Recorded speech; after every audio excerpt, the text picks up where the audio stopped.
Morning students. कैसे हैं आप लोग। आज से हम अपना बिजनेस स्टडीज का चैप्टर नंबर 1 स्टार्ट कर रहे हैं, जिसका नाम है nature and scope of management.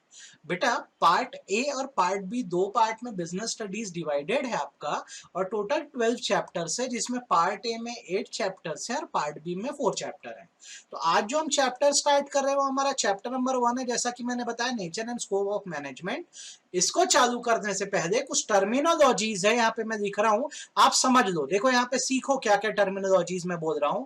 जैसे सबसे पहली टर्मिनोलॉजी जो है वो है ऑब्जेक्टिव, ये आपको पता होनी चाहिए। दूसरी जो टर्मिनोलॉजी है वो है ऑर्गेनाइजेशन, ठीक है, ये आपको पता होनी चाहिए। और तीसरी जो टर्मिनोलॉजी है वो है मैनेजर। इन तीनों के बारे में आपको ना थोड़ा अच्छे से पता होना चाहिए। जैसे ऑब्जेक्टिव वर्ड का मतलब मैं बताऊं तो इसका मतलब होता है पर्पस। इसको हम अल्टीमेट एम भी बोलते हैं बेटा, अल्टीमेट एम भी बोलते हैं, ठीक है। जैसे कि आप अगर एक वीडियो गेम खेलते हो, जैसे आपने अगर मारियो खेला, तो मारियो में क्या होता है, अलग अलग स्टेज होते हैं, ठीक है। फिर एक जाकर क्या होता है, फाइनल स्टेज होता है। तो ये जो छोटे छोटे स्टेज मारियो क्लियर करता है बेटा, ये गोल्स होते हैं। जब आप बहुत सारे गोल क्लियर करते हो तो एक फाइनल स्टेज पहुंचता है, जहां आप जो चाहते हो आपको अचीव हो जाता है, और वो चीज जो होती है वो ऑब्जेक्टिव कहलाती है। तो हम जब कोई काम करते हैं तो याद रखना, वो ऑब्जेक्टिव को अचीव करने के लिए ही करते हैं, और उसको करने के लिए हमें छोटे छोटे गोल्स को क्या करना होता है, क्लियर करना होता है। जैसे आपको अगर अपनी अकेडमिक स्टडी पूरी करनी हो, डायरेक्ट क्लास 12th का एग्जाम तो दोगे नहीं, जैसे अभी आप 12th में हो। इसको पास करने के आप स्कूल क्लियर हो गए, लेकिन उसके लिए आपको क्या क्या गोल अचीव करने पड़े, क्लास 1 2 3 4 5 फलाना ठिकाना फटाफट फटाफट आपको पास करना पड़ा। तो ये ऑब्जेक्टिव का मतलब होता है आपका अल्टीमेट एम क्या है, ठीक। दूसरा शब्द समझो, ऑर्गेनाइजेशन। हमेशा याद रखना, अगर एक अकेला इंसान है और इसके कुछ सपने हैं तो ऐसे इंसान को इंडिविजुअल बोलते हैं। जब बहुत सारे लोग मिल जाते हैं और उन सब के सपने एक जैसे होते हैं, उन सब की सोच एक होती है, तो उसे ऑर्गेनाइजेशन बोलते हैं, ठीक। फॉर एग्जाम्पल, मेरी सोच है कि मुझे पॉलिटिशियन बनना है, नेता बनना है मुझे, ठीक। अगर मेरे जैसे बहुत सारे सोच वाले लोग मिल जाते हैं तो हम क्या कर सकते हैं, एक पॉलिटिकल पार्टी बना सकते हैं, जो कि क्या कहलाएगी, एक ऑर्गेनाइजेशन कहलाएगी। तो याद रखना, जब आप अकेले हो तो इंडिविजुअल हो, और आप ग्रुप में हो और आपकी सोच एक जैसी है, लाइक माइंड या सेम माइंड हो, तो आप क्या हो, आप ऑर्गेनाइजेशन, ठीक है।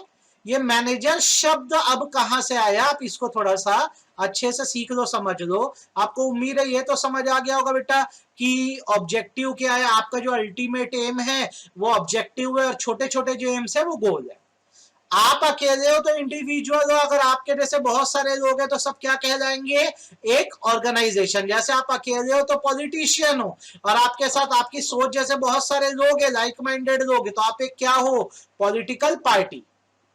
अब क्या होता है, जैसे यहां पर एक टर्म मैंने आपको यहां पर समझाया, क्या, ऑर्गेनाइजेशन।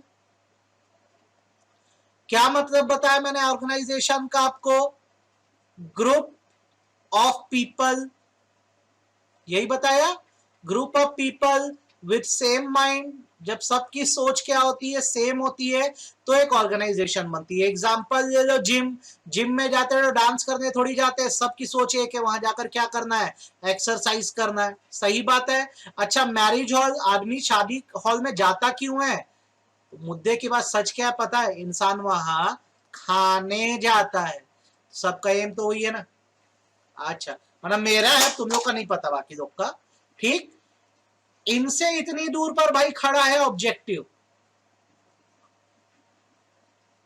एम है। जिम वालों का एम पतला होना, मैरिज हॉल वालों में क्या है, अपना जैसे मकसद है खाना, भैया तुम लोग का नहीं पता, मैंने बताया। अब जिम जाओगे तो कोई तो ट्रेनर होगा ना, जो तुमको क्या करेगा, सिखाएगा, तुमको फिट करेगा। हॉल में जाओगे तो कोई तो केटरर होगा ना, जो खाना बना के देगा। और एग्जाम्पल अपन यहाँ दे देते, स्कूल। स्कूल सब जाते हो तो क्यों जाते हो, खेलने कि पढ़ने, पढ़ने जाते हो तो वहां टीचर होते हैं ना, आपको पढ़ाते हैं। तो भाई एक ऐसा पर्सन जो एक ऑर्गेनाइजेशन को उनके ऑब्जेक्टिव या सपने से मिलाता है उसे मैनेजर बोलते हैं। तो मैनेजर कौन है? A person who gets the work done, जो आपका काम करवा के दे उसको मैनेजर बोलते हैं। देखना कार के शोरूम में मैनेजर्स रखे जाते हैं। मैनेजर का क्या काम है? कार का शोरूम एक ऑर्गेनाइजेशन है, ऑब्जेक्टिव है कार सेल करना। कौन बिकवाता है? मैनेजर। होटल एक ऑर्गेनाइजेशन है, मैनेजर्स क्यों रखते हैं? ऑब्जेक्टिव है होटल चले। तो पहले तो ये बेस समझ लो, आपको ऑर्गेनाइजेशन, मैनेजर और ऑब्जेक्टिव का मतलब पता होना चाहिए। अगर आपको इतना समझ आ गया तो अब मैं कंसेप्ट पे आता हूं कि यार मैनेजमेंट क्या है। मैनेजमेंट क्या है, मैं इस कंसेप्ट पे आता हूं। तो सीधी सी बात करते और समझते हैं तो मैनेजमेंट की एक डेफिनेशन है। देखो, इसे ट्रेडिशनल या पुरानी डेफिनेशन बोलते हैं। ट्रेडिशनल अप्रोच कहते हैं, ठीक है। ट्रेडिशनल अप्रोच क्या कहती है कि management is the art of getting things done through others। Management एक कला है जिसमें आप क्या करते हो? दूसरों से काम करवाते हो। एग्जाम्पल, मैं टीचर, हंसता हुआ चेहरा बनाने दो मुझे। अरे काना हो गया यार मैं रुको, कान भी बनाऊंगा, टेढ़े कान। मैं टीचर, आप लोग कौन? मेरे प्यारे बच्चों। सबको हंसाया जाए जरा, ये ऐसा ऐसा। मैं बोलता हूं कि इस डेफिनेशन के हिसाब से art of getting things done through other, तो मैं आपसे क्या काम निकलवाऊंगा? तो मैं आपको पढ़ाऊंगा, ठीक है, यही होगा। अब मैं आपको ऑर्डर देता हूं, चलो पढ़ो। तो भाई आपका भी तो कोई लेवल है, आपका भी तो ईगो स्टेट है। आप बोल दिए नहीं पढ़ेंगे तो मैं क्या कर दूंगा?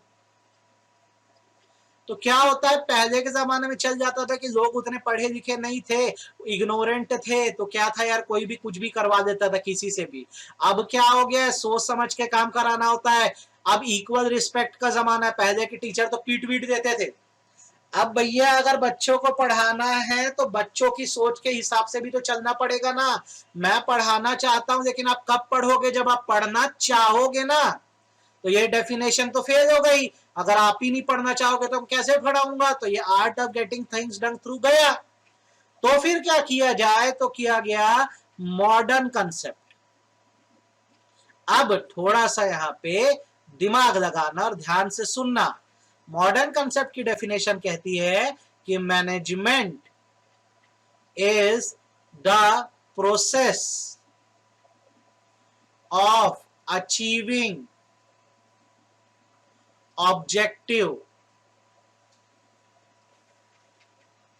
effectively and efficiently। थोड़ी सी बड़ी हो गई भाई साहब डेफिनेशन। देखो क्या बोल रहा है, मैनेजमेंट प्रोसेस है क्या करने के लिए? ऑब्जेक्टिव अचीव करने के लिए।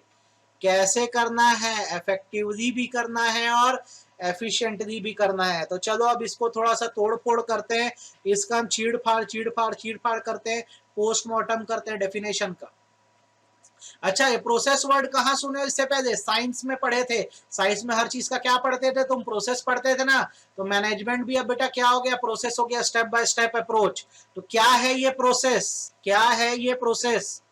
तो ये जो प्रोसेस है मैनेजमेंट का 5 स्टेप्स में डिवाइडेड होता है। प्लानिंग,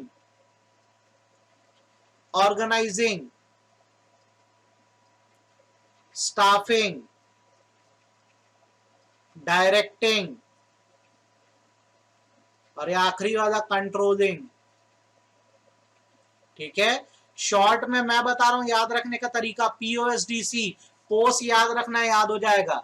और एग्जाम में अगर पूछे what are the management functions, तो मैनेजमेंट के जो फंक्शन भी होते हैं यही 5 होते हैं। ठीक है, याद रखना, और यही प्रोसेस भी है। तो अगर आज किसी को मैनेज करना ना बेटा, ये 5 चीज करो पहले। प्लानिंग करो, ऑर्गेनाइजिंग करो, स्टाफिंग करो, डायरेक्टिंग करो, कंट्रोलिंग। एग्जाम्पल देता हूं, सीखो। अपने को मैनेज करना है, जैसे शादी, मैरिज मैनेज करना है। किसकी शादी? जमशेद सर की। मेरी हो चुकी है वैसे, पर मुस्लिम में 4 शादी अलाउ है, तो चलो कर देते हैं, ठीक है, एग्जाम्पल है, दिल पे मत ले देना। तो अगर मेरी शादी करनी है तो सबसे पहला काम क्या होगा, सोचना पड़ेगा ना, क्या करना होगा, मेरे लिए ब्राइड ढूंढनी पड़ेगी, ब्राइड सर्च करनी पड़ेगी ना। मैं तो कैटरीना से शादी करना चाहता हूं, तो आप ही लोग तो जो हो सोचोगे कि कैटरीना मैडम से जमशेद सर की बात कैसे कराएं। अब चलो ढूंढ दिए कैटरीना मैडम को, ओरिजिनल नहीं तो डुप्लीकेट ही सही। तो आपने सोचा, मैंने सोचा, तो हमने करी क्या, प्लानिंग।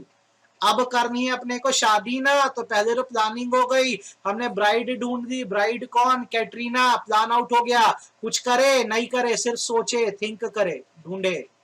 अब दूसरा काम, अब शादी की डेट तय हो गई है, मान लो शादी की डेट है 30 फरवरी, ठीक है, 30 फरवरी को अपन शादी करेंगे। तो शादी में काम कितने होते हैं सोचो, शादी में चाहिए अपने को डीजे, शादी में अपने को चाहिए फूड, केटरर चाहिए क्या, खाना पीना।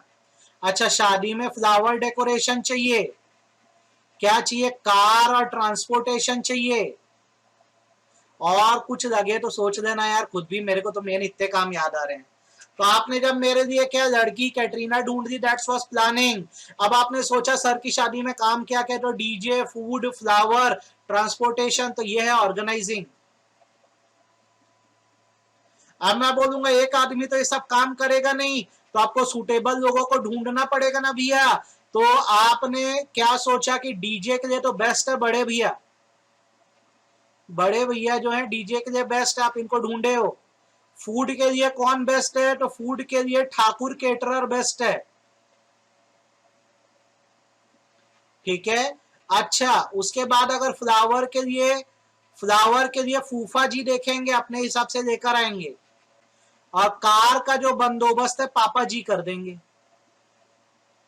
अब क्या हुआ, आपने सबके लिए एक सही पर्सन ढूंढ दिया हर काम के लिए। देखो क्या था, पहले सोचा था, फिर काम बांटा, हर काम के लिए सही इंसान को ढूंढा, तो ये स्टाफिंग हो गई।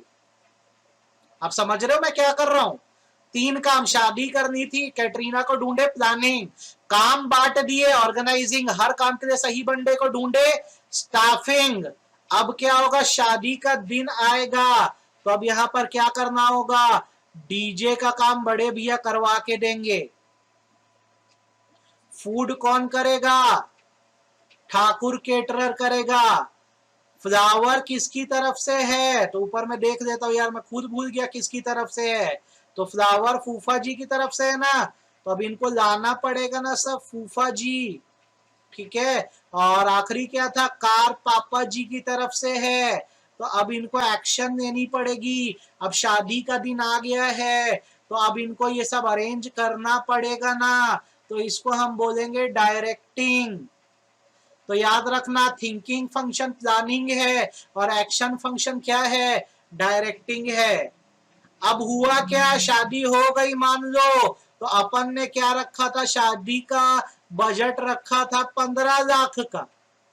अब शादी जब एक्चुअल में हुई तो लग गया 25 लाख। तो अपन फायदे में कि नुकसान में, सीधी सी बात है नुकसान में। तो इसको अपन चेक करना बोलते हैं कंट्रोलिंग। तो इससे अपने को क्या समझ आया कि अगली बार जब घर में किसी की शादी होगी तो इन लोगों को काम नहीं देना है, निकम्मे है, ज्यादा पैसा लगवा देते हैं। तो सीखो प्रोसेस कैसे बना, जब सोचे थे तो प्लानिंग, काम बांटा ऑर्गेनाइजिंग, लोगों को रखा स्टाफिंग, लोगों से काम करवाया डायरेक्टिंग, और आखिरी में जब रिजल्ट चेक किया तो उसको क्या बोले अपन, कंट्रोलिंग। तो अब देखो पीछे डेफिनेशन क्या थी, मैनेजमेंट प्रोसेस है, तो प्रोसेस कितनी चीज से बना, 5, planning, organising, staffing, directing, controlling, ये इसी सीक्वेंस में चलता है, इसको आप बदल नहीं सकते, याद रखना, ठीक है। अब जैसे प्रोसेस हो गया, तो जैसे प्रोसेस हुआ तो मैं मान के चलता हूं इससे जो आपका ऑब्जेक्टिव है वो अचीव हो गया होगा, ऑब्जेक्टिव एकदम अचीव हो गया होगा, कोई इशू नहीं है, सब खुश एकदम, ठीक। लेकिन यहां पर एक बात आप भूल रहे हो कि ऑब्जेक्टिव तो अचीव करना है, पर वो ऑब्जेक्टिव इफेक्टिवली भी होना चाहिए और एफिशिएंटली भी। इफेक्टिवली का शॉर्ट में मतलब बोलता हूं ऑन टाइम, और एफिशिएंटली का मतलब minimum wastage of resources. Minimum wastage of resources. Example देते हैं आपको, मैं एक क्वेश्चन पेपर दे रहा हूं, 3 आवर में बनाना है और 2 शीट यूज करनी है। तो अगर आपने पेपर 2.5 आवर में बना दिया तो आप इफेक्टिव हो, और अगर आपको केवल 2 शीट या 1.5 शीट इस्तेमाल हुई तो आप एफिशिएंट हो। तो जब आप रिसोर्सेज बचाते हो तो एफिशिएंसी की बात आती है, और टाइम पे काम खत्म करके दे देते हो तो इफेक्टिवनेस की बात आती है। तो दोनों में क्या डिफरेंस आया, इस हिसाब से अगर इफेक्टिवनेस और एफिशिएंसी की बात करूं तो दोनों में डिफरेंस क्या है, इसका मतलब है completion of work on time, और इसका completion with minimum wastage of resources. Minimum wastage of resources, फंडा तो यही है यार, ठीक है, पहला। दूसरा यहां पर क्या है, अचीव करना है, achievement object task completion main objective है, काम खत्म होना चाहिए। यहां पर अगर तुम देखोगे ना तो यहां पर मतलब है खर्चा बचाने से, इसको बोलते हैं कॉस्ट बेनिफिट एनालिसिस। ये अभी पूनम गानी पढ़ोगे तो सब मिल जाएगा, तो एकदम अच्छे से इसको क्या करना तुम पढ़ लेना, ठीक है। यहां पर क्या करना है, डूइंग द राइट टास्क, यहां पर सही काम बस करना है, ठीक। और यहां पर doing the task in a right way, task तो करना है और सही तरीके से भी करना है। ये यहां पर आपके लिए क्या है, जरूरी बात है, आपको जो ध्यान रखनी है। तो आज आपको मैंने क्या पढ़ाया है, आज मैंने आपको पढ़ाया ऑब्जेक्टिव क्या होता है, ऑर्गेनाइजेशन क्या होती है, मैंने आपको पढ़ाया यार मैनेजर कौन है, मैंने आपको पढ़ाया कि मैनेजमेंट का कंसेप्ट क्या है, ट्रेडिशनल क्या होता है, अच्छे से समझ आ गया होगा।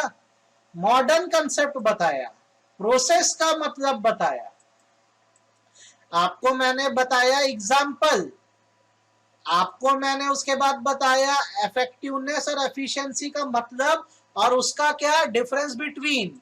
अब जब ये लेक्चर बेटा खत्म हो जाए, ये लेक्चर जब खत्म हो जाए तो आप क्या करना मैं बता रहा हूं। पहली चीज तो आप मेरे को ये बताना कि आप अपनी स्टडी को मैनेजमेंट प्रोसेस के एग्जांपल में कैसे डालोगे, ये आप मेरे को बताओगे। इसमें planning, organising, staffing, directing, controlling का इस्तेमाल कैसे करोगे, ये मेरे को बताना। दूसरा आपसे एक सवाल है, 3 लोग हैं, अंकित, अजय, अमित, ठीक। तीनों को बोला गया कि पेपर है एक, पेपर को 3 घंटे में बनाना है और 5 शीट यूज करनी है, उससे ज्यादा नहीं, ठीक। अंकित ने क्या किया, पेपर 3 घंटा 15 मिनट में बनाया है और 4 शीट का इस्तेमाल किया है, ठीक। अजय ने पेपर 2.5 घंटे में बना दिया लेकिन 8 शीट का इस्तेमाल किया। अमित ने पेपर 2 घंटा 55 मिनट में बनाया और इसको लगी 5 शीट। तो तीनों में बेस्ट कौन है बताओ। अंकित में क्या लैकिंग है बताओ, क्या कमी है, अजय में क्या लैकिंग है, क्या कमी है, और अमित सही है कि नहीं, और इसके पास क्या कॉम्बो है ये बताओ। तो आज का लेक्चर हम लोग यहां पर क्या करते हैं, खत्म करते हैं, ठीक है। आप इतना पढ़ लेना, आपको मैं क्वेश्चन शीट साथ में दे रहा हूं, वो मेरे को कंप्लीट चाहिए आज के आज। कल जब हम मिलेंगे तो मैं उम्मीद करूंगा आपका इतना प्रिपेयर्ड है। तो आज के लिए आप सबको बाय बाय, ठीक है। चलो आज का लेक्चर रोक रहा हूं।